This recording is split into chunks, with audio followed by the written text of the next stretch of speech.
So we're going to learn about the architecture, the architects, what made them tick, what influenced them. That's kind of cool. So they don't go by every single day. Not offended too much. So this whole area used to be a marshland many years ago before all the skyscrapers were here. Marshlands have very shallow waters. They have lots of plants growing all around. And of course there was indigenous people that lived here as well, even though they just passed through. They never actually settled down here. It wasn't until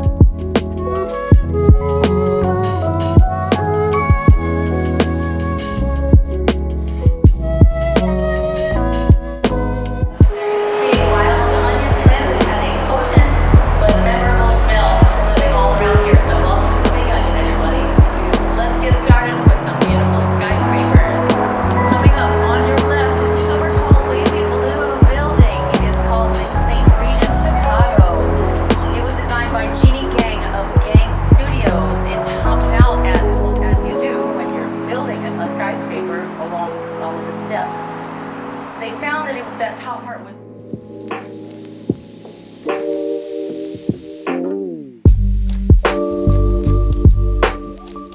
coming up. So let's talk about the river walk. You can see a bridge house there. That's where the controllers come in and open the bridges. We'll talk more about bridges further up. You can see underneath all these bridges, there's a walkway. Beautiful Middle Eastern decorations. It used to be the Medina Athletic Club. Medina is Arabic for marketplace, so it's got a lot of those Arabic or rather Middle Eastern type scenes on the inside. Now, coming up ahead on your right, we will see fireproof, and that's a bit of a thing here in Chicago. Now, coming up straight ahead is the second tallest building in Chicago, the Trump International Hotel and Tower. This was designed by Adrian Smith and built in 2000.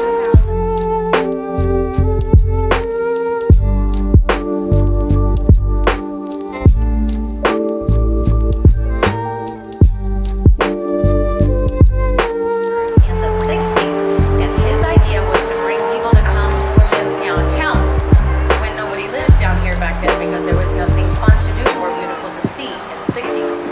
So he had to bring people here by enticing them in with a self-sustaining city complex with its own laundromat and grocery stores, retail shops, restaurants, bowling alley, cinema, and more.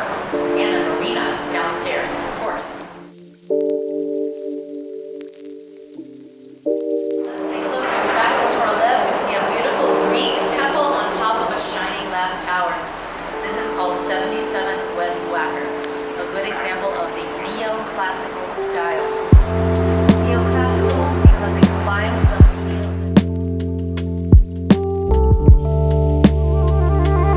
actually asymmetrical. It's got 6 bays of windows to the east of the clock tower, but only 5 to the west of the clock tower.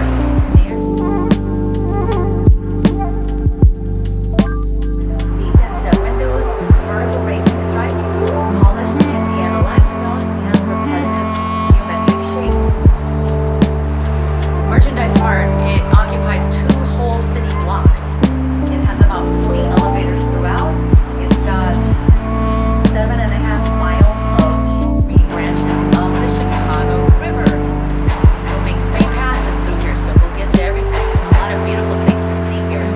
This is also the Cradle of Chicago. This is where everything started with a small settlement of fur trappers who started window panes in just a couple of weeks ago, which is very exciting, especially if you're a huge architecture buff like I am.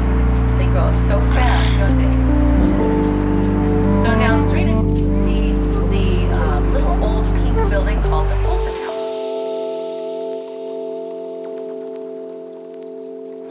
And we'll start up again soon. If you have any questions, let me know. Thank you.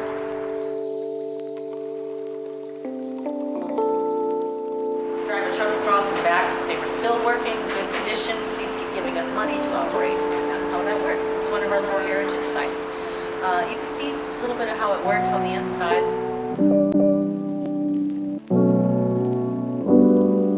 Point west, which is this building right up here to our left, one with the columns at the base of it.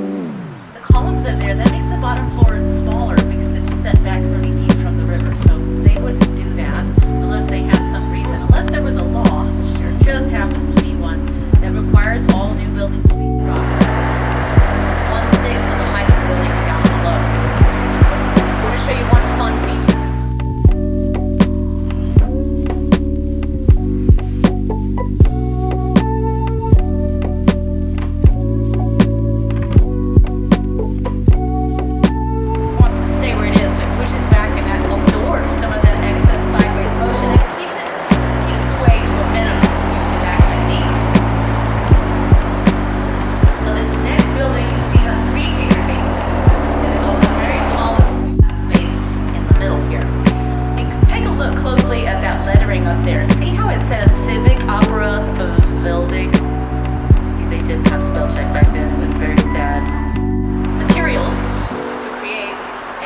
that meant that it was cheaper to produce and also faster to produce. So that was just what they needed after a 27-year architectural drought.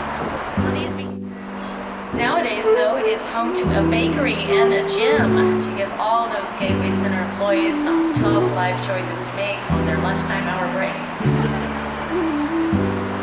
Now, continuing on our right, the shiny blue building is the fourth and final of the Gateway Centers.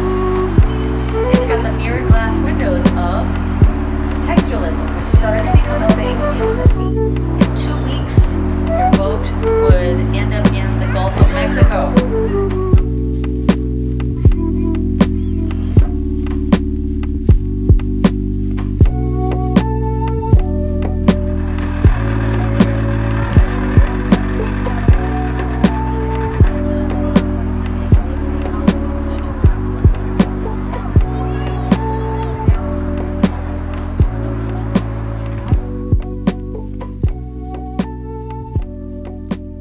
Starts at the lake and extends 1.3 miles, 2 kilometers out to this point here. A lovely stroll.